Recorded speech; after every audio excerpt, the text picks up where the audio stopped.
Quiz আৰু চিত্ৰাংকন প্ৰতিযোগিতা সম্পন্ন। দেনগাঁৱৰ নামঘৰটি প্ৰতিষ্ঠাৰ 25 বছৰ পূৰ্ণ হোৱাৰ ক্ষণত বৰ্ষজোৰা কাৰ্যসূচীৰে 3টা পৰ্যায়ত আয়োজিত ৰূপালী জয়ন্তী উৎসৱ উদযাপনৰ 3 আৰু 4 জুলাই 2025ত হৈ যোৱা প্ৰথম পৰ্যায়ৰ সফল সামৰণিৰ পিছতে যোৱা 17 আগষ্টৰ পৰা চলি থকা দ্বিতীয় পৰ্যায়ৰ মাহজোৰা কাৰ্যসূচীৰ অন্তৰ্গত শনিবাৰে অনুষ্ঠিত হৈ যোৱা কুইজ প্ৰতিযোগিতাত প্ৰথম আকাশী গংগা শংকৰদেৱ শিশু নিকেতনৰ 8ম শ্ৰেণীৰ ছাত্ৰী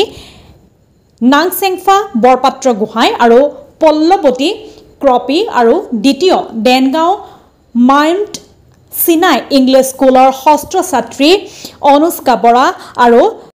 দ্বিতীয় দেনগাঁও মাউণ্ট সিনাই ইংলিছ স্কুলৰ ষষ্ঠ ছাত্ৰী অনুষ্কা বৰা আৰু চাৰকাংথিৰ তেৰণ। চিত্ৰাংকন প্ৰতিযোগিতাত ক শাখাত প্ৰথম দেনগাঁও উচ্চতৰ মাধ্যমিক বিদ্যালয়ৰ 9ম শ্ৰেণীৰ ছাত্ৰ ৰিপন ৰংফাৰ আৰু দ্বিতীয় আকাশী গংগা শংকৰদেৱ শিশু নিকেতনৰ 10ম শ্ৰেণীৰ ছাত্ৰী স্নেহা বৰা আৰু খ শাখাৰ প্ৰথম আকাশী গংগা শংকৰদেৱ শিশু নিকেতনৰ 5ম শ্ৰেণীৰ ছাত্ৰী স্নিগ্ধা বৰা আৰু দ্বিতীয় দেনগাঁও মাউণ্ট সেনাই ইংলিছ স্কুলৰ 6ষ্ঠ শ্ৰেণীৰ ছাত্ৰী অনুজ্ঞা শইকীয়া আৰু গ শাখাত প্ৰথম আকাশী গংগা শংকৰদেৱ শিশু নিকেতনৰ 1ম শ্ৰেণীৰ ছাত্ৰ আয়ুষ লস্কৰ আৰু দ্বিতীয় মাউণ্ট সিনাই ইংলিছ স্কুলৰ 2য় শ্ৰেণীৰ ছাত্ৰ ৰিধিক দেৱ। আৰু দেনগাঁও নামঘৰ ৰূপালী জয়ন্তী কাৰ্যসূচী উদযাপনত নামঘৰৰ পুৰুষ মহিলা সকলোৱে মিলি পৰিচালনা কৰা দেনগাঁও নামঘৰ ৰূপালী জয়ন্তী উৎসৱটোৰ হৈ যোৱা কাৰ্যসূচীসমূহ সফল ৰূপায়ণ হৈ উঠিছে। দেনগাঁও নামঘৰ ৰূপালী জয়ন্তী উৎসৱৰ লগত সংগতি ৰাখি কালি বিদ্যালয়ৰ ছাত্ৰ ছাত্ৰীৰ মাজত অনুষ্ঠিত কৰা কুইজ আৰু চিত্ৰাংকন প্ৰতিযোগিতাত অংশগ্ৰহণ কৰি প্ৰতিযোগিতাসমূহ সফল ৰূপায়ণ কৰি তোলাত যি সহায় সহযোগিতা আগবঢ়োৱাৰ বাবে বিদ্যালয়ৰ প্ৰধান শিক্ষক আৰু শিক্ষক শিক্ষয়িত্ৰীৰ লগতে ছাত্ৰ ছাত্ৰীসকলকো ৰূপালী জয়ন্তী উৎসৱৰ প্ৰতিটো কাৰ্যসূচীতে অংশগ্ৰহণ কৰি সহায় সহযোগিতা আগবঢ়োৱা পুৰুষ আৰু মহিলাসকলকো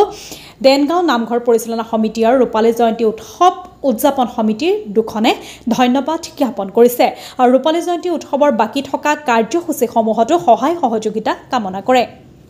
পশ্চিম কাৰ্বি আংলঙৰ নাৰায়ণ বৰুৱাৰ ৰিপৰ্ট, নিভাজ অসম লাইভ। আজি আমাৰ ৰূপালী জয়ন্তী 25 বৰ্ষত আমাৰ নামঘৰে প্ৰতিষ্ঠা হোৱাৰ পৰা ভৰি দিছেহি। এই ৰূপালী জয়ন্তী উপলক্ষে আমি শিশুসকলক বা ছাত্ৰ ছাত্ৰীসকলকো ইয়াতে জড়িত কৰিব বিচাৰিছোঁ। তেওঁলোকৰ বৌদ্ধিক বিকাশৰ বাবে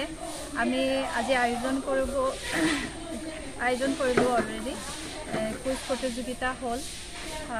চিত্ৰাংকন প্ৰতিযোগিতা হ'ল আৰু আগন্তুক দিনবিলাকত তেওঁলোকৰ মাজত তৰ্ক প্ৰতিযোগিতা, ৰচনা প্ৰতিযোগিতা, কবিতা আবৃত্তি প্ৰতিযোগিতাকে আদি কৰি বিভিন্ন আমি শৈক্ষিকমূলক শিতানবিলাকো অন্তৰ্ভুক্ত কৰিম বুলি ভাবিছোঁ, যাতে তেওঁলোকৰ বৌদ্ধিক বিকাশত সহায় হয়।